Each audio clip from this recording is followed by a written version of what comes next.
오늘 우리에게 주시는 말씀은 신약성경 누가복음 제5장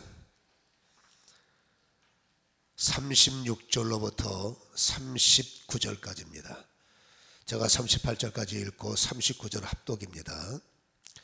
또 비유하여 이르시되 새 옷에서 한 조각을 찢어 낡은 옷에 붙이는 자가 없나니 만일 그렇게 하면 새 옷을 찢을 뿐이요 또 새 옷에서 찢은 조각이 낡은 것에 어울리지 아니하리라. 새 포도주를 낡은 가죽 부대에 넣는 자가 없나니 만일 그렇게 하면 새 포도주가 부대를 터뜨려 포도주가 쏟아지고 부대도 못 쓰게 되느니라. 새 포도주는 새 부대에 넣어야 할 것이니라. 39절 묵은 포도주를 마시고 새 것을 원하는 자가 없나니 이는 묵은 것이 좋다 함이니라. 아멘. 영광을 하나님께 올립니다. 감사합니다. 기억하십니까? 1월 1일 날 그날이 주일날이었어요. 그래서 올해는 시작이 주님과 함께입니다. 주님의 날이요 주님의 시간입니다. 그리고 끝나는 날이 오늘이란 말이에요. 오늘 보니까 주일이잖아요. 그래서 우리는 2017년도를 시작하면서 올해는 예감이 좋습니다. 사람들이 하는 말로 대박 날 것 같습니다. 이런 말을 해야 아멘을 하는구나. 그래서 참 기분 좋은 시간이었고 은혜 가운데 한 해를 시작했고 또 은혜로 한 해를 마무리하기 때문에 그 어떤 해보다도 아마도 우리의 기대가 맞다면 더 많은 은혜 속에서 우리에게 간증도 있고 자랑도 있지 않았을까 하는 생각이죠. 오늘은 결산의 날이니까 여러분 스스로 한번 결산을 해보세요. 그냥 또 한 살 먹었네, 또 얼굴에 주근깨 생기겠네, 이런 의미 없는 생각하지 마시고 내가 한 해를 이렇게 좋은 날로 시작해서 좋은 은혜로 끝나는 시점에 이 2017년도에 내가 정말로 주를 위해서 주님께서 얼만큼 나에게 은혜를 주셨고 내가 얼만큼 주님의 뜻대로 살아왔는지 한 번쯤은 결산을, 신앙적 결산도 우리는 해야 되는데 어떻게 한 해 동안 승리하셨습니까? 어떻게 한 해 동안 여러분 간증이 많으셨어요? 그냥 아멘 하세요. 그냥 한 해 동안 승리하셨죠? 좋은 일 많았죠? 근데 이렇게 얼굴이 무서워.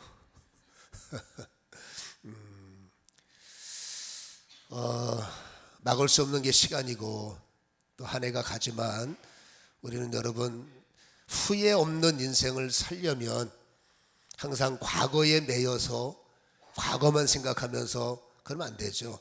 우리는 비전이 있기 때문에 비전을 바라봐야 되지만 이 비전과 미래가 아름다워지려면 내가 오늘까지 왜 연약했을까를 돌아보는 자기 반성의 시간도 굉장히 중요하죠.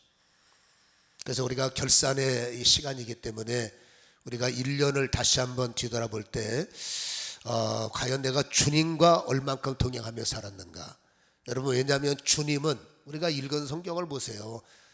우리가 비유 설교를 많이 살펴봤습니다만 특별히 비유에서는 주님께서는 꼭 결산을 원하세요. 주님 날아가면 총체적인 여러분 결산을 하지만 그래도 주님께서는 그때그때마다 우리에게 결산을 요구하시는데 우리가 생각하는 결산은 우리를 야단치고 너 왜 그것밖에 안 됐어? 라는 책망적 결산은 결코 아니라고 봅니다. 주님의 그 사랑을 보면 주님은 꼭 결산을 하시길 원하시죠. 그래서 주님이 원하는 기대가 있는데 우리는 주님의 기대에 미치지 못해요. 그때 주님께서 우리는 야단 맞는 게 익숙하잖아요. 그렇잖아요. 그래서 또 얼마큼 야단 치실까? 그게 아닙니다. 결산을 해봐야 네가 무엇이 부족하고 결산을 해봐야 무엇이 모자란지 결산을 해봐야 부족을 알고 결산을 해봐야 모자람을 알아요. 여러분 주님은 그 모자람과 부족함을 책망하고 여러분 야단치는 분이 결코 아니에요. 마지막 날 심판 때에는 피할 수 없는 고통이 오겠지만 아직까지 우리는 내일이라는 비전이 있기 때문에 결산을 통해서 내가 무엇이 부족한지 결산을 통해서 내가 무엇이 모자란지 여러분 우리는 모자라고 부족한 거에 대해서 당황스러울 수밖에 없어요. 그러나 그것을 채우는 분이 주님이시죠. 그래서 반드시 결단을 하셔야 돼요. 한 해를 살다 보니까 나는 이런 것이 부족하구나. 한 해를 결산하고 보니까 나는 이런 것이 모자라구나. 여러분 애쓰고 힘쓰는 노력도 필요하지만 결산의 주님은 그게 기도의 제목이 되는 거죠. 하나님 2018년도가 조금 더 풍성한 결산이 나오려면 저한테는 이런 것이 모자랐고 이런 것이 부족했습니다. 내가 깨달아야 할 부분도 많아요. 아버지 이 모자라고 이 부족한 부분을 채워주시고 이것이 이제 더 채워짐으로 내년에는 더 좋은 은혜가 일어나기를 원합니다. 그래서 우리는 오늘 결산을 해야 되는 거예요. 우리가 공동회의로 모여서 1년 살림살이 결산 그건 중요하지 않아요. 여러분 신앙적 결산은 매우 중요하기 때문에 오늘 우리가 읽은 비유의 말씀을 좀 의미 있게 생각을 하시고 이 말씀의 여러분 생명을 잘 깨닫는 시간이 되시기를 주님의 이름으로 간절히 소원합니다. 오늘 읽은 본문에 보면 또 비유하여 이르시되 이렇게 말씀을 하셨는데 주님께서 왜 이런 비유의 본문을 선포하셨을까? 이런 설교를 선포하셨을까?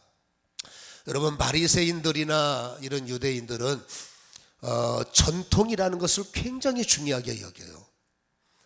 여러분 그들의 전통이 얼만큼 중요하냐면 여러분 전통이라는 것이 함정이 돼버렸어요. 그래서 이 전통 때문에 주체가 무엇인지 객체가 무엇인지를 처음에 시작은 분명한 주체가 있고 분명한 객체가 있어요. 다시 말해서 율법이 주체예요. 그리고 여러분 이들은 어떻게 하면 율법을 잘 지킬까? 어떻게 하면 그러니까 이 바리새인들은 정말로 율법을 사랑하는 사람들이에요. 그래서 하우가 있죠. 어떻게 하면 주의를 그러니까 안식일을 잘 지킬까? 어떻게 하면 주의 말씀을 잘 지킬까? 이게 이들이 아주 좋은 장점이에요. 그러다 보니까 여러분 율법사들이 하는 일이 뭐냐?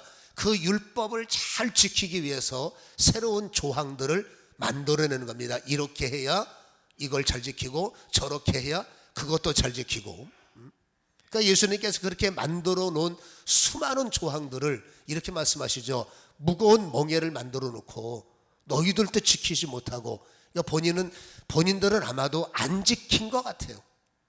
그리고 여러분 백성들에게는 무거운 짐을 올려놓고 못 지키게 만들고 그게 무슨 짓이냐 주님께서 책망을 했지 않습니까?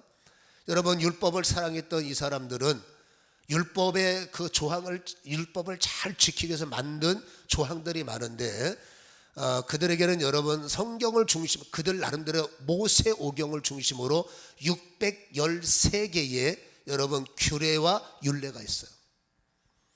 여러분 규례는 꼭 지켜야 할 반드시 하지 말아야 되는 게 365가지예요. 그래서 매일 한 가지씩 하지 말아야 돼. 여러분 바리새인은 머리가 좋아야 돼. 그거 여러분 365개를 어떻게 외우고 있대 그거를. 그리고 꼭 해야 되는 게 248가지예요. 그래서 여러분 316가지를 이들은 반드시 여러분 지켜야 되고 그리고 그것만 갖고 안 됩니다. 율법사들은 거기에 애드하는 거죠. 더해서 이런 조항 이런 것들 더 그러니까 나중에는 여러분 이게 무거운 짐이 돼서 여러분 뭐라 말할까요? 도저히 기억도 못하고 그리고 와서 하는 말이 어떤 율법이 어떤 규례가 어떤 조항이 더 강력합니까? 이런 질문을 하고 있단 말이에요. 아무튼 여러분 그들은 율법을 사랑한 나머지 그 율법을 잘 지키고자 하는 것은 너무 좋았지만 그렇게 해서 자기들이 만들어 놓은 그런 조항들을 여러분 장로들의 유전이다라고 말하고 여러분 바리새인들의 전통이다라고 말해요. 여러분 이렇게 전통을 그들은 사랑해요. 여러분 자기들이 만든 전통 장로들의 유전 얼마나 멋있습니까? 얼마나 귀합니까? 그래서 그들은 여러분 유전을 존중하고 그들은 여러분 그 전통을 존중하다 보니 처음에는 율법 때문에 전통을 만들고 율법 때문에 장로들의 여러분 그런 전승 그런 것들을 만들어 놨단 말이에요. 근데 이게 시간이 지나다 보니까 어느 순간에 여러분 전통이 계명을 앞서버리고 전통이 율법을 앞세버리는 이런 경우가 생긴 거예요.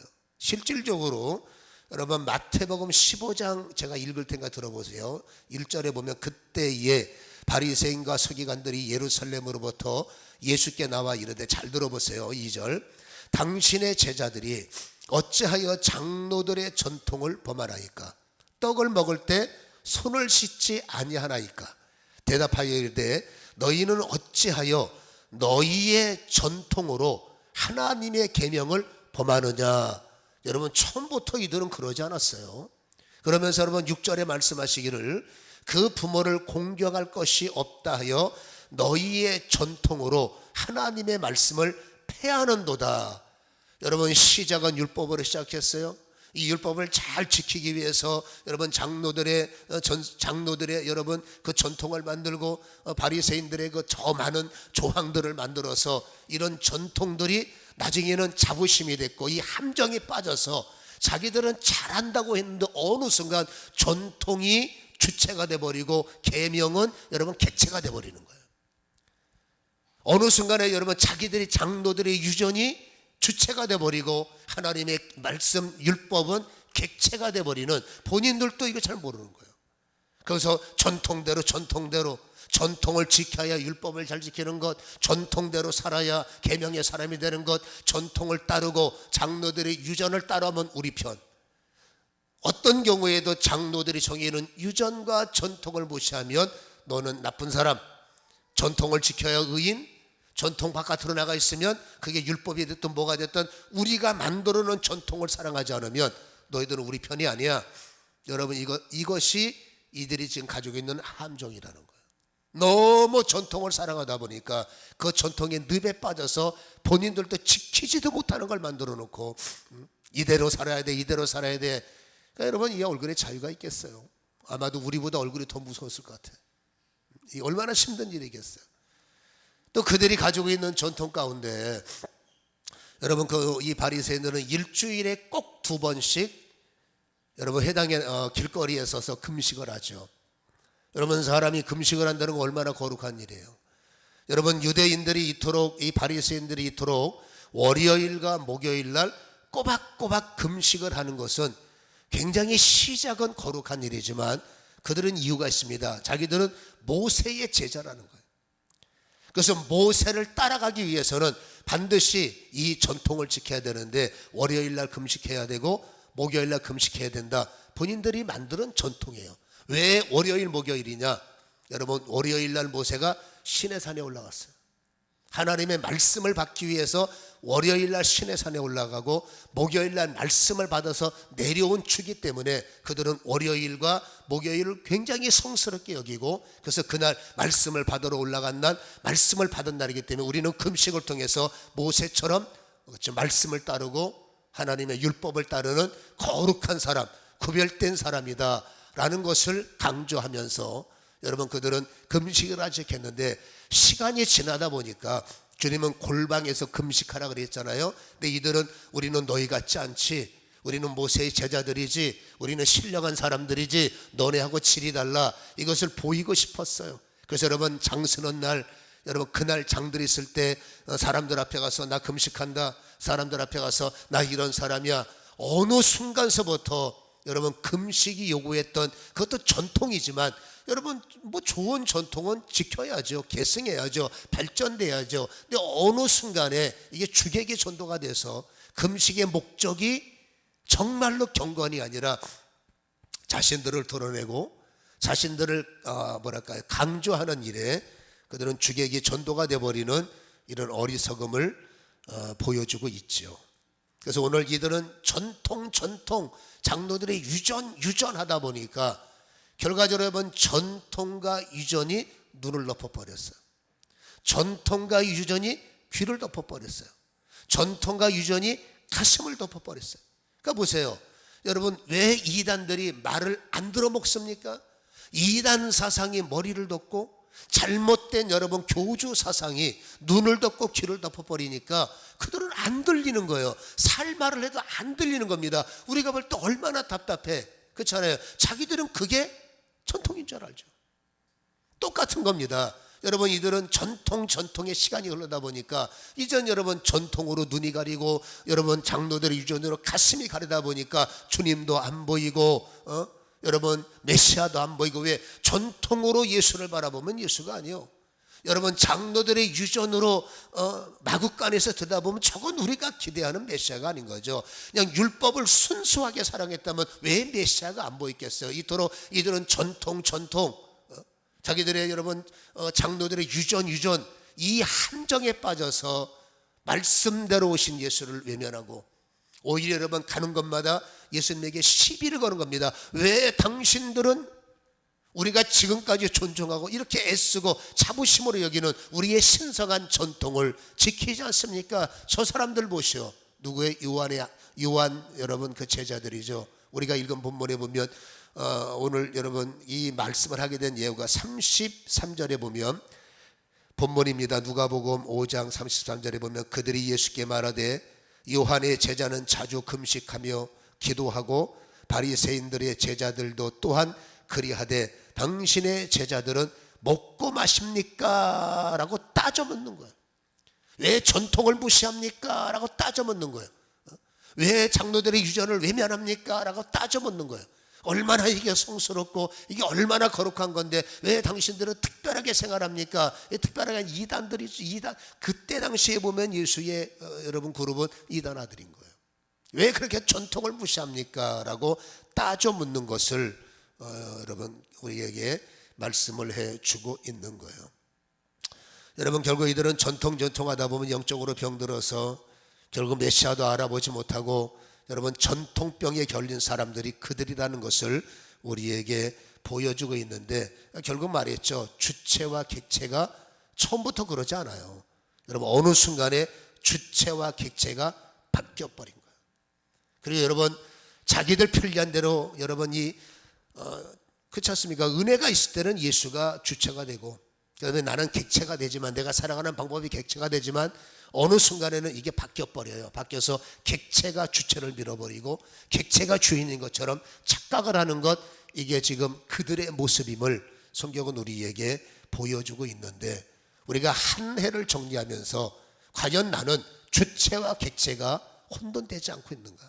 나는 과연 주체와 객체를 분명히 나눠서 살고 있는지를 우리는 이 말씀을 통해서 좀 생각하는 시간이 되기를 축원합니다. 오늘 여러분 예수님께서 그들에게 유전 갖고 따져 묻는 그들에게, 여러분 객체로 주체를 이겨먹으려고 하는 그들에게 예수님께서 하시는 비유가 어떤 말씀이셨어요? 여러분 주님이 활동하는 그 사역은 혼인잔치로 비유했고, 여러분 예수님은 신랑이라고 비유하셨어요. 그리고 예수님의 무리들을 하객, 예수님의 무리들을 손님들로 비유했어요. 여러분 전통이 있는 사람들은 무슨 말인지 그때는 알아먹어요. 아무리 여러분 전통과 장로들의 유전이 월요일날 목요일날 금식을 요구하지만, 그러나 여러분 예외 조항이라는 게 있어요. 예외 조항이 뭐냐? 잔치집은 예외 조항이에요. 5일 잔치하는 집, 일주일 잔치하는 집, 여러분 잔치상에서 웃고 하는 그 시간에 금식을 강조하면 안 되기 때문에 장로들이 예외를 정했습니다. 잔치집에는 예외, 그걸 말하는 겁니다. 지금은 예수님이 오셔서 혼인잔치처럼 기뻐하는 날이요, 새로움을 발견하는 그 어떤 날보다 즐거운 신랑을 맞이하는, 메시아를 맞이하는 즐거운 날에 금식할 수 있느냐? 여러분 그렇게 주님께서 말씀을 하시면서 오늘 읽었던 성경 본문을 펼치시는 거죠. 오늘 이 펼치는 말씀의 37절에 보면 예수님을 새 포도주 새 술이다 이렇게 말씀을 해주고 있는데, 여러분 비유란 말이에요. 여러분 새 포도주는 무엇을 의미합니까? 예수님께서 요한복음 6절에 우리가 여러분 성찬식 할 때마다 우리는 기억하지 않습니까? 여러분 주님의 몸은 우리를 위해서 죽으실 몸이요, 주님의 피는 우리를 위해서 대속하실 피란 말이에요. 내 피를 흘려야 너희들은 사함을 받고 내 피가 뿌려져야 너희들은 영생을 얻으리라. 믿습니까? 여러분 이 예수의 피를 마시는 자는, 그러면서 예수의 피를 마셔야 그 피를 마시는 자는 살리라 라고 말씀하시기 때문에 이 포도주는 무엇을 의미할까요? 바로 예수 그리스도의 십자가요, 구속의 은혜요, 십자가의 생명을 강조하고 있는 거예요. 여러분 이 땅에 예수님은 우리를 살리러 오셨고, 그분이 오신 목적은 십자가의 주제예요. 십자가에서 모든 인간의 저주를 끊어버리시고 십자가에서 모든 인간의 잘못된 오염된 사상과 여러분 편견된 인생들을 주님께서 다 새롭게 하시기 위해서, 아멘, 정산을 통해서 약하고 부족한 부분들을 새롭게 하기 위해서 예수님께서 이 땅에 오신 거예요. 여러분 그 결정적 핵심이 뭡니까? 예수의 피예요. 예수의 몸 떡을 먹는 자, 예수의 피를 몸에 바르고 예수의 피를 마시는 자는 생명을 얻으리라. 그래서 새 포도주는 예수의 피를 의미하는 거예요. 새 포도주는 예수님의 사역적 목적을 의미하는 거예요. 여러분 중요한 것이 있어요. 새 포도주는 여러분 발효가 뛰어나. 이게 여러분 말을 하면 그 지경 사람들은 뭔 말인지 다 이해를 해요. 그래서 새 포도주는 여러분 헌 부대에 넣는 사람은 바보예요. 헌 부대는 탄력이 없기 때문에 묵은 포도주는 이해가 되지만 새 포도주를 헌 부대에 담으면 이 새 포도주가 확장을 해버리기 때문에 옛 부대, 그러니까 헌 부대가 터져버리는 거죠. 그래서 그건 바보들이라는 짓. 절대로 유대인들은 그런 바보짓 하지 않습니다. 새 포도주를 만들어서 반드시 새 부대를 만들어서 탄력 있게 보관하는 것, 그게 그 뜻인데 예수님은 그거를 비유로 말씀하셨습니다. 여러분 예수님이 새 포도주예요. 그리고 그들은 뭘 강조합니까? 이 헌 여러분 부대처럼 예수님을 받아들이지 않고, 여러분 헌 부대라는 것은 결국 자기들이 가지고 있는 전통이요, 자기들이 가지고 있는 사상이요, 우리가 경험하고 있는 내가 알고 있는 암, 내가 알고 있는 전부가 뭐예요? 그게 헌 부대란 말이에요. 여러분 이 새 포도주를 헌 부대 속에 집어넣으면 두 개가 조화가 되겠지, 착각이죠. 여러분 새 포도주와 옛 방식은 절대로 조화를 유지할 수 없어. 어떻게 하든지 옛 것을 버리지 않고 어떻게 하든지 옛 것을 취하면서 우리는 여러분 애굽에 대한 그리움이 세요. 하나님의 은혜로 출애굽에 있으면서 그분들이 무너진 모습 보세요. 아 옛날이요. 이건 이선희 씨가 말한 게 아닙니다. 여러분 옛날을 그러면서 애굽이 얼마나 달콤했어요. 하나님께서 롯의 가족들에게 너 소돔 땅에 날 때 절대로 뒤돌아보지 마 명령했음에도 불구하고 그 소돔 땅에 대한 그리움, 그 옛것에 대한 향기, 여러분 소돔 땅이 얼마나 달콤했어요. 샤넬 넘버 5도 있었고, 맞는지 모르겠네. 얼핏 생각나는데 왜 그 생각이 날까? 주여 치우소서. 여러분 그게 얼마나 향기예요. 그러니까 주님은 절대로 뒤돌아보지 말아 했는데도 가나안을 향하면서도 애굽 땅이요, 여러분 생명을 얻으면서도 뒤돌아보다가 우리는 그 뒤의 결과를 너무나 잘 알고 있지 않습니까? 여러분 주님께서 그러니까 헌 부대라는 것은 나의 옛날 사상이요, 나의 옛날 경험이요, 나의 옛날 살던 방식들, 여러분 이 방식들을 좀 적당히 섞어서, 주님께서 진리로 오셨지만 좀 적당히 섞어서 좀 봐줄 것 봐주시고 좀 넘어갈 것 넘어가시고, 그래야 이게 살맛나지 라고 생각하는 사람들이 많아요. 그러나 아니에요. 여러분 새 포도주를 새 가죽 부대에 담지 않으면 옛것과, 그러니까 새 포도주와 헌 가죽 부대는 절대로 공존할 수가 없고, 무슨 일이 벌어집니까? 새 포도주가 반드시 헌 부대를 찢어버리는 거예요. 한마디로 여러분 부셔버리고 쪼개버리고 터지게 하는 것이 새 포도주의 역사라는 것을 우리는 기억을 해야 되는 거예요. 여러분 새 포도주를 마셨다면, 예수 그리스도를 분명히 영접했다면, 예수 그리스도가 나의 십자가의 능력으로 오셨다면, 내가 십자가를 만지고 십자가를 바라보고 십자가를 여러분 십자가 앞에 무릎을 꿇는 순간에 당연히 일어나야 하는 것이 있습니다. 그것이 뭡니까? 헌 가죽 부대가 터져야 된다는 거예요. 여러분 예수와 옛것이 절대로 하나가 될 수 없어요.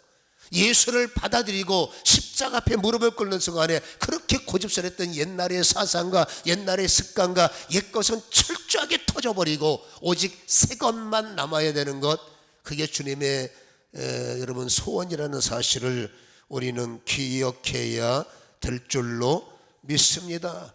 여러분 새 옷과 헌 옷을 또 강조하시죠. 옷은 뭡니까? 입는 거기에 예수를 영접하는 것을 의미하는 거 아니겠어요? 여러분 어떻게 보세요. 어떤 바보가 새 옷을 잘라서 헌 옷이 구멍 났다고 우리가 하는 말로 그걸 뭐라고 그래요? 그 짜집기를 합니까? 그러면 새 옷도 버리고 헌옷은 여러분 새 옷이 당기는 힘이 있기 때문에 몇 번 물에 빨면은 그 헌옷도 뜯어져 버리기 때문에 못 쓰는 거죠. 그러니까 보세요. 새 옷과 헌옷은 공존할 수가 없어요.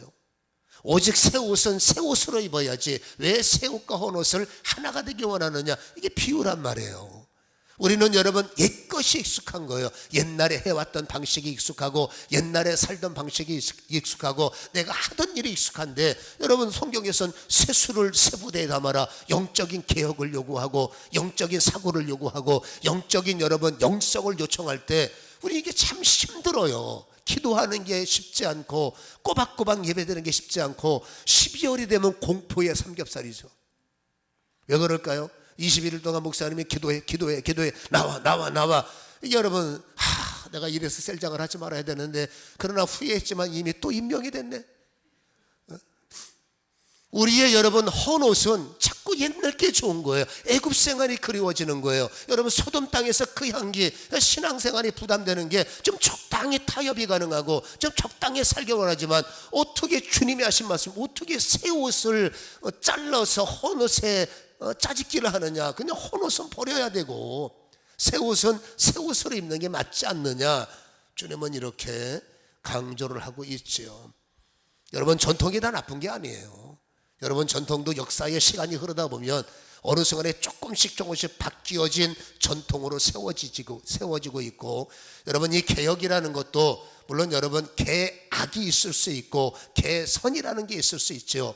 그러나 여러분 무엇인가가 무서워서 여러분 개혁을 두려워할 필요가 없는 겁니다. 다시 말합니다. 하나님은 감당할 수 없는 영권을 부어주는 게 없어요.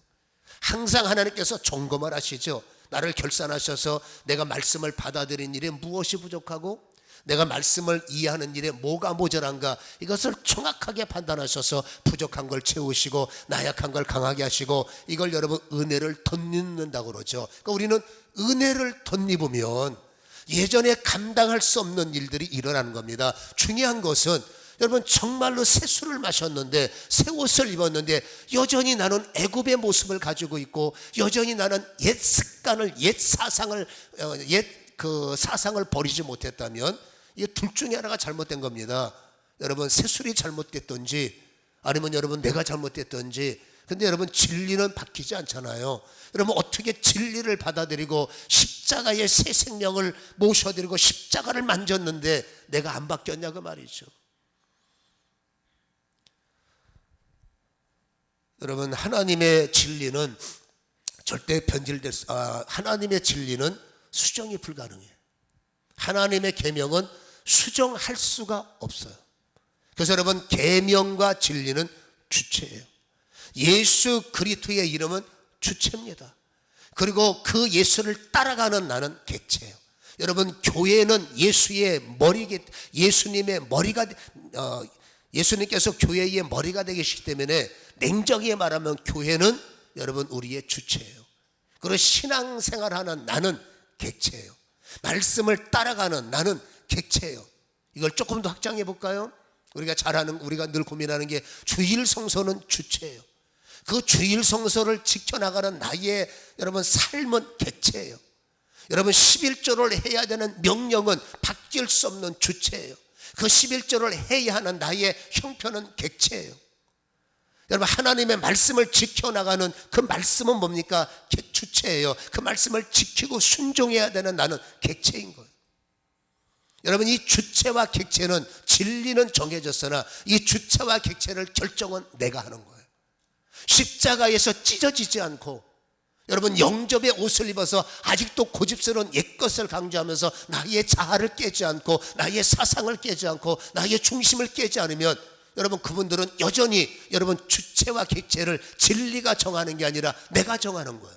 그래서 내가 불편하지 않으면 주체를 따라가는 거예요. 진리를 따라가고 예수를 따라가고 교회를 따라가는 거예요. 근데 어느 날 불편해지는 겁니다. 왜 그래야 돼? 왜 저래야 돼? 내 사상에는, 내 경험에는, 내 생각에는 그러면 안 돼. 그래서 여러분 내가 불편해지면 여러분 객체인 내가 주체를 밀어버리는 거예요. 그리고 이게 정성이야, 이게 전통이야, 이게 우리가 했던 방식이야, 이렇게 해야 맞는 거야, 이렇게 해야 옳은 거야. 그리고 자기는 그게 바리새인들처럼 잘한 걸로 착각을 합니다. 여러분, 오늘 성경이 분명히 말하는 거예요. 여러분, 주체는 바뀔 수가 없어. 진리는 바뀔 수가 없어. 단지 아직도 여러분, 옛 습관을 갖고 살아가는 우리의 사상과 우리의 중심이 여러분 주체와 객체를 바꿔버려서 주객이 전도가 되는 거예요. 다는 아니에요. 여러분, 할 만한 것은 말씀대로 합시다. 은혜가 되는 것은 그렇게 합시다. 그걸 아멘이라고 그러죠. 그러나 살다 보면 여전히 내 사상이 살아있고 옛 옷이 남아있고 헌 부대가 남아있어서 여러분, 진리가 요구할 때 그건 절대로 안 돼요. 여러분, 타협이 아니라 내가 가지고 있는 이 객체적 힘으로 하나님의 주체를 밀어버리는 거예요. 그래서 이거는 아니야, 이건 이렇게 할 수 없어, 이건 저렇게 할 수 없어. 여러분, 그렇게 고집스럽게 살아가고 있는 것을 오늘 우리가 합독했던 내용이 뭐예요? 묵은 포도주를 마시고 새 것을 원하는 자가 없나니 이는 묵은 것이 좋다 하면이라. 여러분, 이 객체가 하나님께서 38절에 새 포도주는 새 부대에 넣어야 할 것이니라, 이 주체를 받아들이지 않으면 나중에 시간이 흐르면서 계속 우리는 무엇 때문에 결산이 안 되고, 여러분, 주님께서 오셔서 충성된 종도라 너 얼마 남겼니? 라고 결산할 때 여러분, 5달란트 남긴 여러분 충성된 중에 기쁜 마음으로 보소서, 내가 5달란트 남겼습니다. 2달란트는 뭡니까? 보소서, 내가 2달란트를 남겼습니다. 이 사람들은 어떤 고백입니까? 기쁨의 고백이요 즐거움의 고백이지만 1달란트를 숨겨놨던 사람은 보소서, 여기 그냥 1달란트 그대로 있습니다. 그때 주님께서 어떤 말씀을 했는지 우리는 알지 않습니까? 왜? 여러분, 이 5달란트와 2달란트를 남긴 사람들은 그분의 명령이 주체인 거예요. 그리고 어떻게 하든지 객체인 나는 즉시 가서 말씀을 흉내내며 말씀을 따라가며, 그렇죠? 장사해서 이문을 남긴 거예요. 그런데 여러분, 어떤 한 사람은 이게 주체가 바뀌었어요. 객체인 내가 왜 장사해야 되는데, 왜 힘들게 난리쳐야 되는데, 왜 꼭 그래야 되는데, 주님이 꼭 그러셔야 돼, 주인이 꼭 그래야 돼. 이게 뭐예요? 객체가 주체를 이겨버리는 거예요.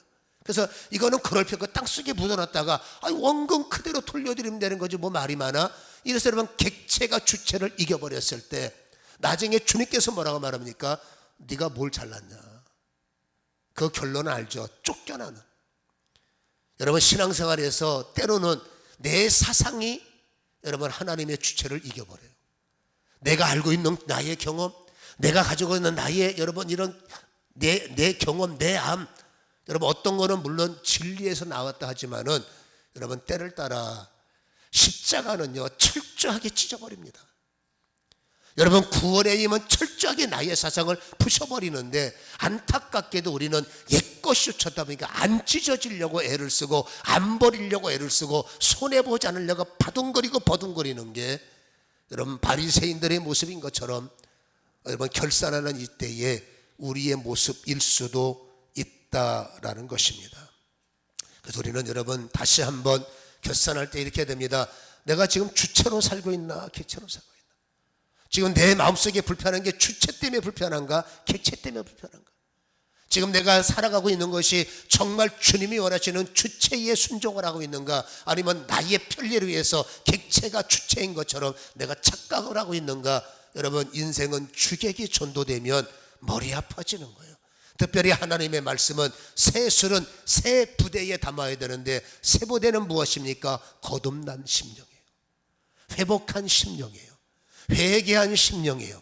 십자가를 만진 심령이에요. 십자가 앞에 찢겨진 심령이에요. 여러분, 새 술을 마시고 십자가를 마시고 보혈의 피를 마시고 영접의 말씀을 받아들여서 옛것과 과거와 사상과 중심을 철저하게 찢어버리고 여러분 부셔버리고 끊어버리고 여러분 불질러버리는 이것이, 그래서 없어서 다시 한번 주님의 말씀으로 나를 만든 이것이 새 부대요, 이것이 새롭게 된 피조물이라는 것을 우리는 기억을 하셔야 돼요. 얼마나 많은 사람들이 옛 부대를 갖고 있는지, 얼마나 여러분 소수의 사람들이 여러분 새 부대를 갖고 있는지 그거는 저는 잘 몰라요. 그러나 분명한 것은 여러분, 새 술은 새 부대를 가지고 있어야 주체와 객체는 절대로 바뀌지 않는다는 거예요.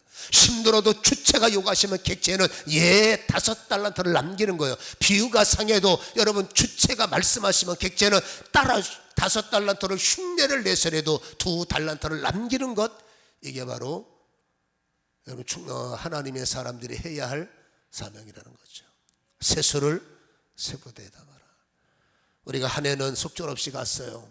이제 새해를 찾아올 때 우리가 새해 동안에 다시 말합니다, 다른 거는 모르겠어요. 그러나 여러분, 신앙 안에서 진리를 사수하고 계명을 따라가고 하나님이 세우신 몸된 제단을 섬겨나갈 때 여러분들은 잘한다고 하지만 안타깝지만 아직까지도 많은 부분들이 여러분 객체가 주체를 이겨버리는 이런 주객을 전도하는 그런 행위들이 여러분 제가 볼 때도 많이 남았어요. 저 역시도 마찬가지겠고, 그러니까 이제 한 해가 접었기 때문에 1년을 결산, 왜 우리가 은혜의 날로 시작해서 은혜의 간증거리가 부족하나? 아직도 내가 객체가 주체를 이겨버리니, 객체로 여러분 주체를 거부하니 하나님께서 어떻게 은혜를 주시겠어요? 이제 한 해는 그렇게 속절없이 지나가고 송구 용신을 맞이해서 우리는 새해를 맞이할 때 여러분, 새해는 기준을 잡읍시다. 객체냐 주체냐, 진리냐 사상이냐, 말씀이냐 경험이냐, 주님의 뜻이냐 나의 소원이냐, 이걸 좀 정확하게, 이게 구별이 안 되면요 나중에 계속 내가 하나님을 이겨먹는다니까. 그리고 착각합니다. 나 잘하고 있잖아. 여러분, 그런 결산이 안 되는 거예요. 그래서 한 해 동안 오늘 제가 드리는 이 설교는 어쩌면 내년의 설교의 핵심의 잣대가 될 수가 있어요. 그래서 더욱더 우리는 하나님의 여러분 주체를 가지고 내가 가지고 있는 헌옷을 좀 찢어버리고 나의 여러분 사상을 좀 내려놓고 더욱더 하나님의 것으로 채워지는 이런 은혜의 시간들이 되기를 주님의 이름으로 간절히 축원합니다. 기도하겠습니다.